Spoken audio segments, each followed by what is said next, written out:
세계로 열린 선교방송에 오신 여러분을 환영하며 감사를 드립니다. 오늘 여러분과 함께 은혜를 나눌 말씀은 로마서 13장 11절에서 14절 말씀입니다. 로마서 13장 11절에서 14절 제가 봉독에 올리겠습니다. 또한 너희가 이 시기를 알거니와 자다가 깰 때가 벌써 되었으니 이는 이제 우리의 구원이 처음 믿을 때보다 가까웠습니다. 밤이 깊고 낮이 가까웠으니 그러므로 우리가 어둠의 일을 벗고 빛의 갑옷을 입자. 낮에와 같이 단정히 행하고 방탕하거나 술 취하지 말며 음란하거나 호색하지 말며 다투거나 시기하지 말고 오직 주 예수 그리스도로 옷 입고 정욕을 위하여 육신의 일을 도모하지 말라. 아멘. 오늘 이 말씀을 중심으로 해서 성도는 어떻게 살아가야 될 것인가라는 제목으로 함께 은혜를 나누기를 원합니다. 옛말에 3살 버릇이 8가지 간다는 말이 있습니다. 이만큼 사람 몸과 마음에 한번 익숙해진 버릇은 쉽게 고쳐지지 않는다는 말입니다. 비단 육적인 뿐만 아니라 영적인 측면에서도 마찬가지입니다. 그래서 사랑하는 성도 여러분에게 저는 아침에 눈을 뜨면 감사로 시작하시기를 축원합니다.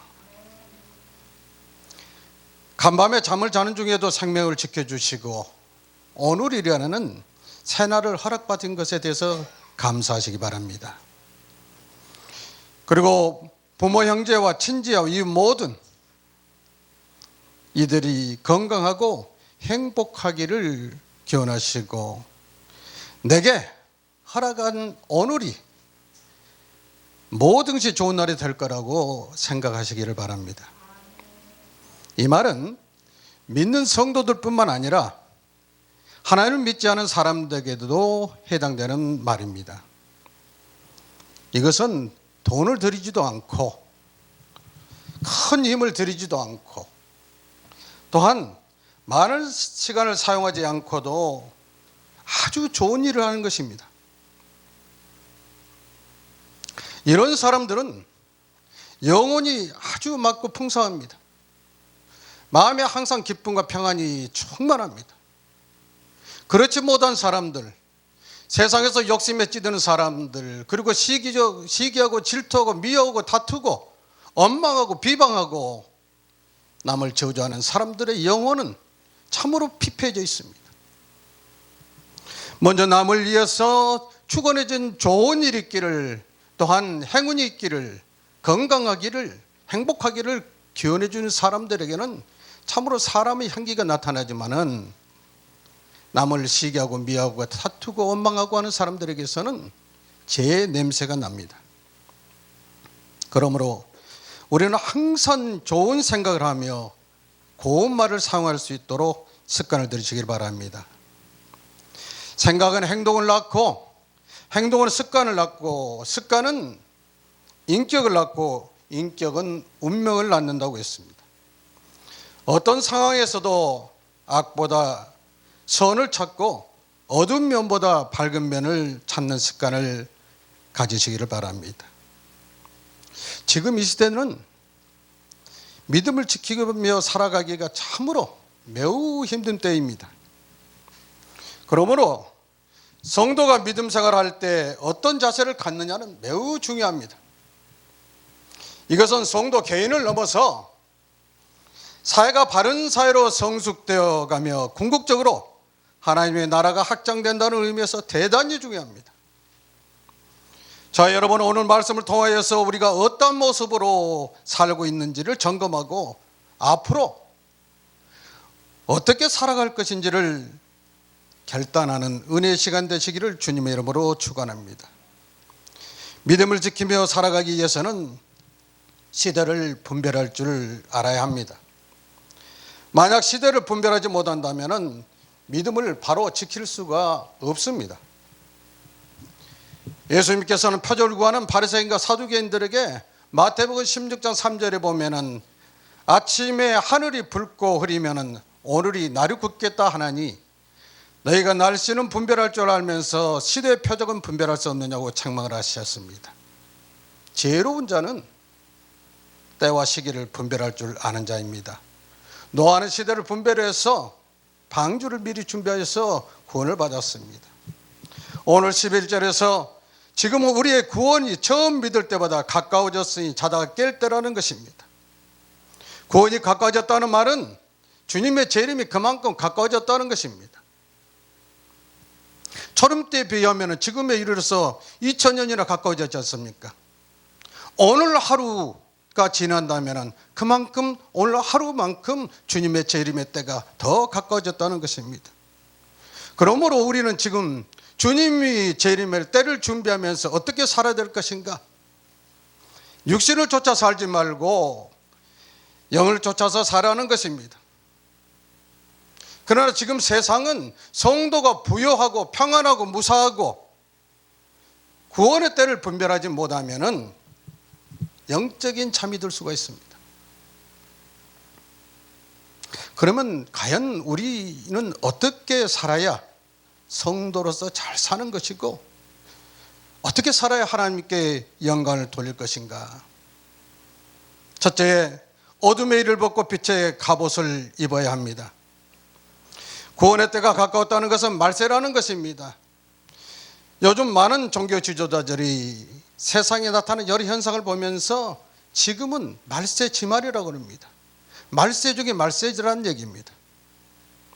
그 말세에 나타나는 현상으로는 디모데후서 3장에 보면은 사람들이 자기를 사랑하며 돈을 사랑하며 자랑하며 교만하며 비방하며 부모를 거역하며 감사하지 아니하며 거룩하지 아니하며 무정하며 온통을 풀지 아니하며 모함하며 절제하지 못하며 사나우며 선한 것을 좋아하지 아니하며 배신하며 조급하며 자만하며 쾌락을 사랑하기를 하나님 사랑한 것보다 더하며 경건의 모양은 있으나 경건의 능력은 부인하니 이 같은 자들에게서 내가 돌아서라 라고 말씀하고 있습니다.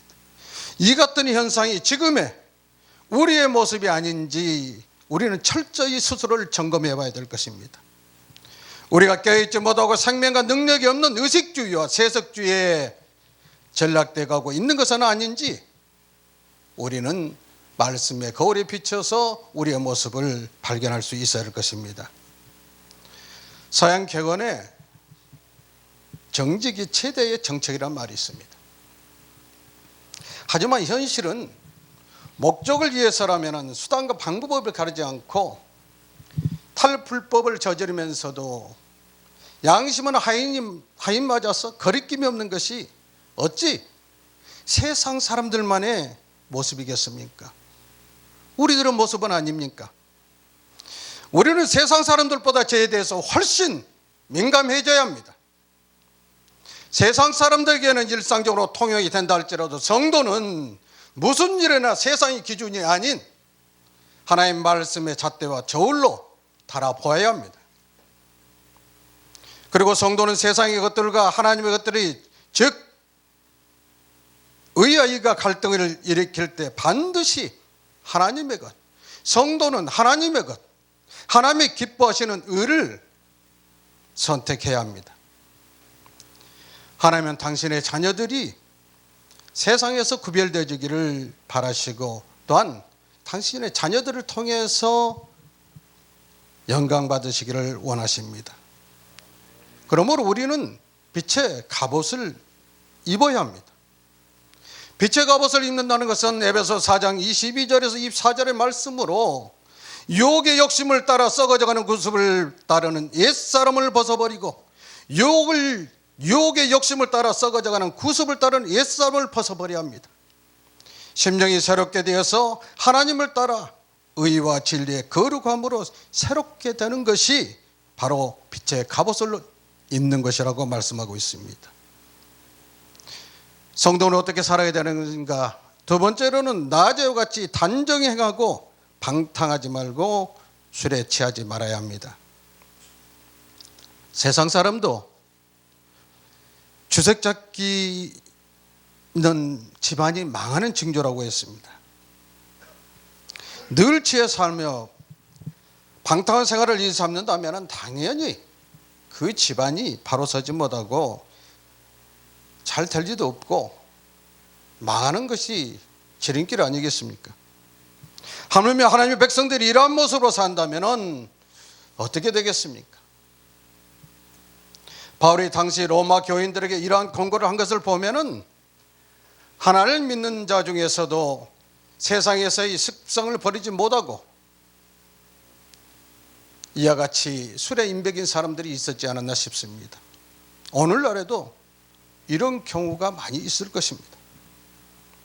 성도는 낮에 속한 자들입니다. 데살로니가전서 5장 5절에 보면 너희는 빛의 아들이요 낮의 아들이라고 했습니다. 그러므로 성도는 영적으로 잠을 자거나 술에 취하지 말고 깨어서 하나님 나라를 바라보면서 하나님 앞에 단정히 행해야 합니다. 술에 취하는 것을 잠언서에서는 말씀하기를 술 취하고 음식을 탐하는 자는 가난해진다고까지 얘기하고 있습니다. 그리고 술에 취하는 자들을 향해서 재앙이 잠언서 23장 29절에 35절의 말씀 보면은 재앙이 네게 있느냐, 근심이 네게 있느냐, 분쟁이 네게 있느냐, 엉망이 네게 있느냐, 까닭 없는 상처가 네게 있느냐, 붉은 눈이 네게 있느냐. 술에 잠긴 자에게 있고 혼합한 술을 구하러 다니는 자에게 있느니라. 이러한 것들이 술에 잠긴 자, 술에 찌든 자 아니겠습니까? 혼합한 술을 구하러 다닌다는 얘기는 이곳저곳 다니면서 술의 맛, 이마참 술 맛을 당기면서 술에 임박인 자들을 얘기하고 있습니다. 포도주는 붉고 잔에서 번쩍이며 순하게 내려가니 너는 그것을 보지도 말지어다. 그것이 마침내 뱀같이 물 것이요 독사같이 쏠 것이며 또 내 눈에는 개의한 것이 보일 것이요 내 마음은 구부러진 말을 할 것이며 너는 바다 가운데에 누운 자 같을 것이요 돛대 위에 누운 자 같을 것이며. 포도주가 유리잔에 담기면은 색깔이 아주 예쁘고 향도 좋습니다. 마시고 싶은 유혹이 생길 수밖에 없을 정도로 보기에 참 좋습니다. 근데 그것이 마시면은 뱀이나 독사에 물리는 것 같다는 것입니다. 뱀이나 독사에 물리면은 그 독이 온몸에 퍼져서 사람이 죽을 수밖에 없지 않습니까? 달콤한 술이지만은 그것이 결국엔 독사와 뱀 같은 독이라는 것입니다. 내 눈은 개의한 것이 보일 것이요 내 마음은 구부리지 말아 한다고 했습니다. 술 취하는 자는 술에 취하면 헛것도 보입니다. 그리고 감각과 판단력이 흐려져서 술에 취하면 또 음란한 생각, 정욕에 빠져들기가 쉽습니다. 바다 가운데 누운 자 같다는 얘기는 술에 취하면은 아무데나 누워서 또 마신 술 때문에 속이 울렁거립니다. 바다 위에 출렁이는 바다 위에 누워 있다면 속이 얼마나 울렁거리겠습니까? 돛대에 누운 자라고 그럽니다. 돛대 위에 누운 자가 어디가 있습니까? 근데 술을 먹으면은 돛대에 누운 자 같이 그렇게 이태로운 모습으로 어디든지 그렇게 누운다는 얘기입니다. 이태로운 상태를 얘기하고 있습니다. 내가 스스로 말하기를 사람이 나를 때려도 나는 아프지 않냐고 나를 상하게 하여도 내게 감각이 없도다. 내가 언제나 깰까 다시 술을 찾을까 하리라. 술 마신 사람 특징이 그럽니다. 술에 취했으면서도 야, 나 아직 술 안 취했어. 끄떡없어. 야만 나 때려봐. 하나도 안 아파. 저도 옛날에 좀 마셨었기 때문에 그러한 현상을 많이 봐서 제가 잘 압니다. 저는 그렇게까지는 안 했는데 주변에서 그런 분들을 많이 봤습니다. 그리고는 실컷 마시고 이튿날 그 전날에는 술을 많이 안 마셨다고 취하지도 않았다고 했던 사람이 아침에 깨가지고는 속쓰리다고 하면서 야 어제 나 진짜 많이 마셨나 봐. 그러면서 야, 이거 속 풀어야 되니까 아침에 해장술 한 잔 더 해야 되겠다 하면서 속 풀러 간다고 해서 또 가서 술을 마십니다. 이게 술 취한 사람들의 특징입니다. 근데 우리 주님께서는 에베소서 5장 18절에서 술 취하지 말라 이는 방탕한 것이니 오직 성령으로 충만함을 받으라. 술에 취하지 말라는 겁니다. 술 취하는 것은 방탕한 것이라는 것입니다. 우리는 술에 취하지 말고 성령에 취하는 자들이 되어야 될 것입니다. 하나님의 자녀들의 생활이 이미 자신들만의 생활이 아닙니다. 하나님의 자녀들이 나가서 생활하는 것은 바로 하나님의 이름으로 사는 사람들입니다. 그러므로 성도의 생활은 하나님의 나라를 세우느냐 아니면 훼손시키느냐, 또한 이웃을 사랑하느냐 아니면 파괴하느냐의 문제인 것입니다. 이만큼 성도의 생활은 공동체적인 성격을 지니고 있는 것입니다. 우리 주위를 돌아보면 술에 취해서 발생하는 사건과 사고가 얼마나 빈번하게 일어나고 있습니까? 옛날에 어떤 라디오 방송에서 신앙 상담을 할 때 어느 분이 그 상담해 주시는 목사님한테, 목사님, 성경 어디에 술 마시지 말란 말이 있습니까? 술 취하지 말라고 했지. 그러니까 술을 좀 마시는 거 취하지만 하면 괜찮지 않았습니까? 그랬을 때 저도 목사님께서 어떻게 답변하시나 하고 사실 궁금해서 기대를 하면서 귀를 쫑긋 기울이고 들어봤습니다. 그랬더니 얼마나 지혜롭게 답변하시는지. 그래요, 술 마시지 말라고 하고 취하지 말라고 했습니다. 근데 성도님, 술은 한 잔 마시면 한 잔만큼 취하고 두 잔 마시면 두 잔만큼 취합니다. 그러니 취하지 말란 얘기는 마시지 말란 얘기 아닙니까? 이렇게 답변을 하시더라고요. 근데 오늘 저희가 잠언서의 말씀 보면은 포도주를 보지도 말라고 그랬습니다. 사람들은 말씀에 직역만 해가지고 마시지 말라고 했으니 말은 없다 해서 취하지만 않으면 되지 않느냐고 말씀하신 분들이 있지만은 보지도 말라고 하는 것은 바로 마시지 말란 얘기입니다. 성도는 이러한 것을 세상의 삶에 살아가는 사람들과 관계에서 자신이 좀 구별되어야 됩니다. 그래서 이런 생활에 혹시라도 빠져 있다면 그 생활에서 돌이켜야 됩니다. 그리고 자신을 그 생활에서 근절시켜야 합니다. 세 번째는 오직 예수 그리스도 옷을 입고서 육신의 일을 도모하지 말아야 합니다. 성도가 어떻게 하면 세상의 어두운 일에서 해방되어서 온전한 하나님의 나라 백성으로 살 수 있겠습니까? 어떻게 하면 이 어두운 세상을 거슬려서 하나님을 기쁘시게 하고 이웃을 사랑하는 삶을 살 수 있을까요? 그것은 오직 예수 그리스도로 옷을 입는 것입니다. 예수 그리스도의 옷을 입는다는 것은 첫째는 오직 예수님만을 의지하는 것입니다. 둘째는 철저히 말씀 중심의 생활을 해야 되는 것입니다. 셋째는 늘 성령님의 도우심을 간절히 구하며 살아가야 합니다. 예나 지금이나 세상은 수많은 어두운 일들로 가득 차 있습니다. 우리 의지가 아무리 강하더라도 우리 입말로는 이 세상의 어두운 세력을 이길 수가 없습니다. 그럼 우리는 우리의 연약함을 고백하면서 성령의 도심을 구하고 그의 인도하심을 따라야 합니다.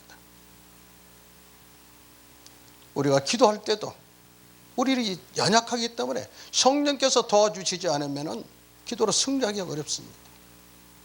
성령은 우리의 연약함을 아시나니 우리는 마땅히 기도할 바를 알지 못하나 오직 성령이 말할 수 없는 탄식으로 우리를 위해서 간구하신다고 했습니다. 기도할 때도 성령의 도우심을 받아서 하나님 앞에 아뢰일 때 여러분의 기도가 하늘 보좌에 상달된다는 것입니다. 사랑하는 성도 여러분, 세상이 어둡고 죄악이 관영하다 하지만 그렇다고 세상이 악하고 아주 더러운 일들만 있는 것은 아닙니다. 왜냐하면 세상에는 선한 의지를 가지고 하나님의 뜻대로 살아가는 사람들이 우리 집에 많이 있습니다. 우리가 사는 세상이 비록 어두울지라도 그 속에서 빛을 드러내며 사는 사람들이 구체적인 노력이 이 세상을 밝게 할 것입니다. 우리가 바로 이 일을 위해서 부름받은 자들입니다. 이 일을 위해서 세상 가운데 부름받은 자들이 세상 가운데에서 빛의 자녀로서 소금의 역할을 감당하고 빛의 역할을 감당할 수 있는 저희 여러분이 되어야 될 것입니다. 우리 모두가 오직 그리스도 예수로 믿고 세상을 넉넉한 믿음으로 이기는 저희 여러분이 되시기를 예수님의 이름으로 축원합니다.